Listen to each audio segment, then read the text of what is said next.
दोस्तों, एक समय की बात है। एक राज्य में एक प्रतापी राजा राज करता था। एक दिन उसके दरबार में एक विदेशी आगंतुक आया और उसने राजा को एक सुंदर पत्थर उपहार में दिया। राजा वह पत्थर देख बहुत प्रसन्न हुआ। उसने उस पत्थर से भगवान विष्णु की प्रतिमा का निर्माण कर उसे राज्य के मंदिर में स्थापित करने का निर्णय लिया और प्रतिमा निर्माण का कार्य राज्य के महामंत्री को सौंप दिया। महामंत्री गांव के सर्वश्रेष्ठ मूर्तिकार के पास गया और उसे वह पत्थर देते हुए बोला, महाराज मंदिर में भगवान विष्णु की प्रतिमा स्थापित करना चाहते हैं। 7 दिवस के भीतर इस पत्थर से भगवान विष्णु की प्रतिमा तैयार कर राजमहल पहुंचा देना। इसके लिए तुम्हें 50 स्वर्ण मुद्राएं दी जाएंगी। 50 स्वर्ण मुद्राओं की बात सुनकर मूर्तिकार खुश हो गया और महामंत्री के जाने के उपरांत प्रतिमा का निर्माण कार्य प्रारंभ करने के उद्देश्य से अपने औजार निकाल लिए। अपने औजारों में से उसने एक हथौड़ा लिया और पत्थर तोड़ने के लिए उस पर हथौड़े से वार करने लगा, किंतु पत्थर जस का तस रहा। मूर्तिकार ने हथौड़े से कई वार पत्थर पर किए, किंतु पत्थर नहीं टूटा। 50 बार प्रयास करने के उपरांत मूर्तिकार ने अंतिम बार प्रयास करने के उद्देश्य से हथौड़ा उठाया, किंतु यह सोचकर हथौड़े पर प्रहार करने के पूर्व ही उसने हाथ खींच लिया कि जब 50 बार वार करने से पत्थर नहीं टूटा तो अब क्या टूटेगा। वह पत्थर लेकर वापस महामंत्री के पास गया और उसे यह कह वापस कर आया कि इस पत्थर को तोड़ना नामुमकिन है, इसलिए इससे भगवान विष्णु की प्रतिमा नहीं बन सकती। महामंत्री को राजा का आदेश हर स्थिति में पूर्ण करना था, इसलिए उसने भगवान विष्णु की प्रतिमा निर्मित करने का कार्य गांव के एक साधारण से मूर्तिकार को सौंप दिया।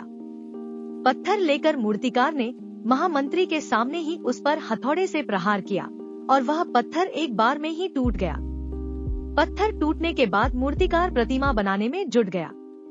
इधर महामंत्री सोचने लगा कि काश पहले मूर्तिकार ने एक अंतिम प्रयास और किया होता तो सफल हो गया होता और 50 स्वर्ण मुद्राओं का हकदार बनता।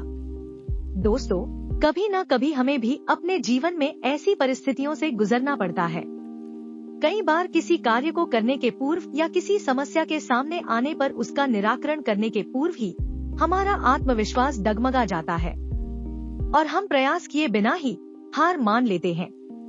कई बार हम 1-2 प्रयास में असफलता मिलने पर आगे प्रयास करना छोड़ देते हैं, जबकि हो सकता है कि कुछ प्रयास और करने पर कार्य पूर्ण हो जाता या समस्या का समाधान हो जाता। दोस्तों, यदि जीवन में सफलता प्राप्त करनी है तो बार बार असफल होने पर भी तब तक प्रयास करना नहीं छोड़ना चाहिए जब तक सफलता नहीं मिल जाती। क्या पता जिस प्रयास को करने के पूर्व हम हाथ खींच ले वही हमारा अंतिम प्रयास हो और उसमें हमें कामयाबी प्राप्त हो जाए। एक प्रोफेसर क्लास ले रहे थे। क्लास के सभी छात्र बड़ी ही रुचि से उनके लेक्चर को सुन रहे थे।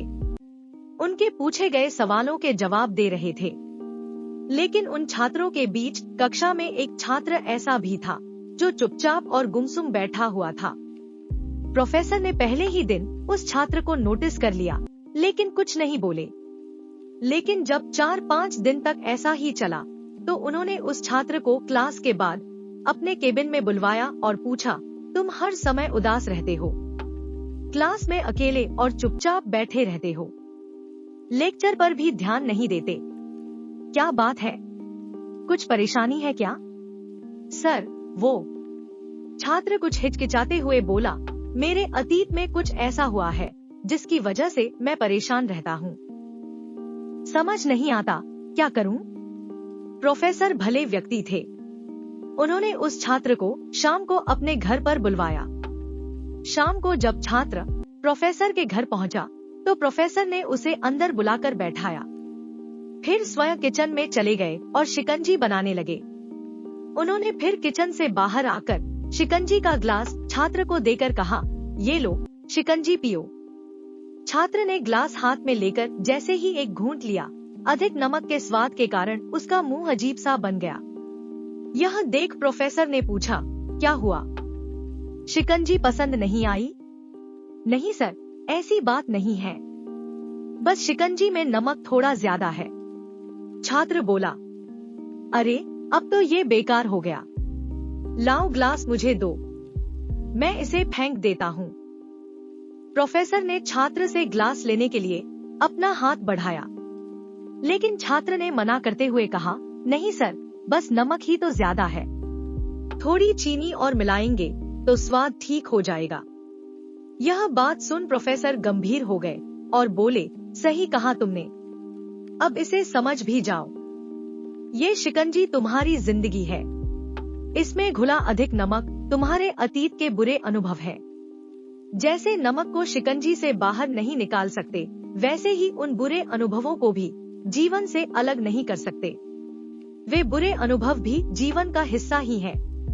लेकिन जिस तरह हम चीनी घोलकर शिकंजी का स्वाद बदल सकते हैं, वैसे ही बुरे अनुभवों को भूलने के लिए जीवन में मिठास तो घोलनी पड़ेगी ना। इसलिए मैं चाहता हूँ कि तुम अब अपने जीवन में मिठास घोलो। प्रोफेसर की बात छात्र समझ गया और उसने निश्चय किया कि अब वह बीती बातों से परेशान नहीं होगा। कहानी की सीख ये है कि जीवन में अक्सर हम अतीत की बुरी यादों और अनुभवों को याद कर दुखी होते रहते हैं। इस तरह हम अपने वर्तमान पर ध्यान नहीं दे पाते और कहीं न कहीं अपना भविष्य बिगाड़ लेते हैं। जो हो चुका उसे सुधारा नहीं जा सकता, लेकिन कम से कम उसे भुलाया तो जा सकता है। और उन्हें भुलाने के लिए नई मीठी यादें हमें आज बनानी होंगी। जीवन में मीठे और खुशनुमा लम्हों को लाइए, तभी तो जीवन में मिठास आएगी।